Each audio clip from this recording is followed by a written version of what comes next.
Bienvenidos. En este espacio nos dedicamos a tomar temas complejos y a transformarlos en historias claras y dinámicas. Y hoy vamos a meternos de lleno a desentrañar el misterio detrás de una de las frases más poderosas en la historia de Estados Unidos. Seguro que esta pregunta les suena. Se le atribuye a Sojourner Truth, allá por 1851, y la verdad se ha convertido en un estandarte, un verdadero ícono en la historia del feminismo y de la lucha por los derechos civiles. Y es que la historia que nos han contado es potentísima. Imaginen la escena. Una mujer, antes esclavizada, que se planta frente a una multitud que no la quiere ahí y exige sus derechos. Es una imagen que inspira. Aquí es donde la cosa se pone interesante. Porque si uno rasca un poquito en los registros históricos, la historia se vuelve mucho más complicada y, si me preguntan a mí, hasta más fascinante. 12 años. Ese es el tiempo que pasó entre el momento en que Sojourner Truth dio su discurso y la publicación de esa versión famosísima que casi todo el mundo conoce. Una diferencia de tiempo bastante considerable. Ok, para entender esto bien, vamos a sumergirnos de lleno y a comparar los dos relatos principales de lo que dijo ese día, ponerlos uno junto al otro. Y aquí es donde todo se vuelve clarísimo. Vean el abismo que hay entre las dos versiones. A la izquierda, el reporte de Marius Robinson, publicado casi al momento. Y a la derecha, la versión de Frances Gage, escrita 12 años después. Fíjense bien, porque Gage no solo cambia las palabras, No, le inyecta un dramatismo, un sentimiento y hasta un dialecto totalmente nuevo. Y aquí viene el dato clave, el que lo cambia todo. La verdadera Sojourner Truth era de Nueva York. Y su primer idioma fue el holandés. O sea que no tenía acento del sur de Estados Unidos. Este simple hecho, esta realidad histórica, pues derrumba la versión de Gage y nos obliga a hacernos una pregunta. ¿Por qué? ¿Por qué alguien cambiaría la historia de una forma tan radical? Bueno, el contexto, el momento en el que Gage decidió publicar su versión, nos da una pista enorme. Justo a la mitad de la Guerra Civil. Ahí fue cuando Gage publicó su versión, mucho más emotiva, mucho más dramática.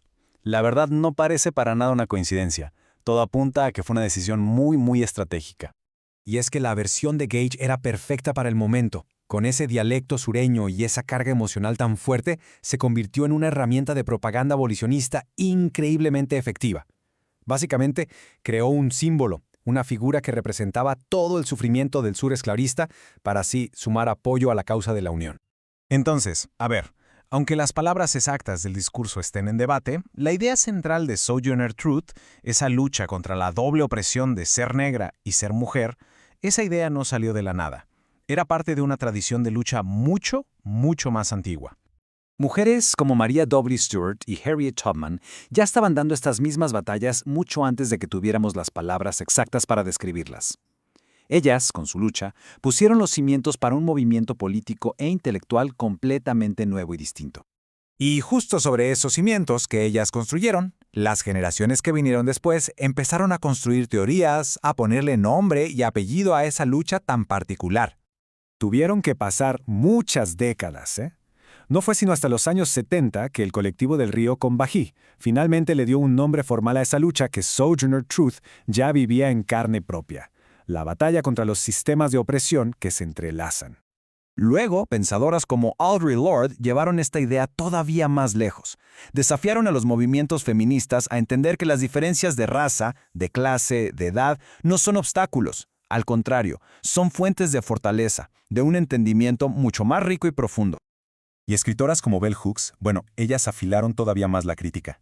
Señalaron cómo el feminismo más visible a menudo pasaba por alta las experiencias únicas de las mujeres negras y de color. Su argumento era simple pero poderoso. En la lucha por la igualdad no hay una solución única que les sirva a todas. Y esto que vemos es la culminación. Es la manera brillante en que todo este linaje de pensamiento evolucionó hasta llegar al concepto moderno de interseccionalidad. Un marco teórico que hoy es absolutamente central para entender la justicia social y que tiene sus raíces en las luchas de mujeres como Sojourner Truth. Al final, la historia del discurso de Sojourner Truth nos deja pensando en algo fundamental, que la historia, la que leemos en los libros, no es simplemente una lista de hechos, es en sí misma una narrativa, y entender quién le da forma a esa narrativa, y sobre todo por qué lo hace, es tan importante como los propios acontecimientos.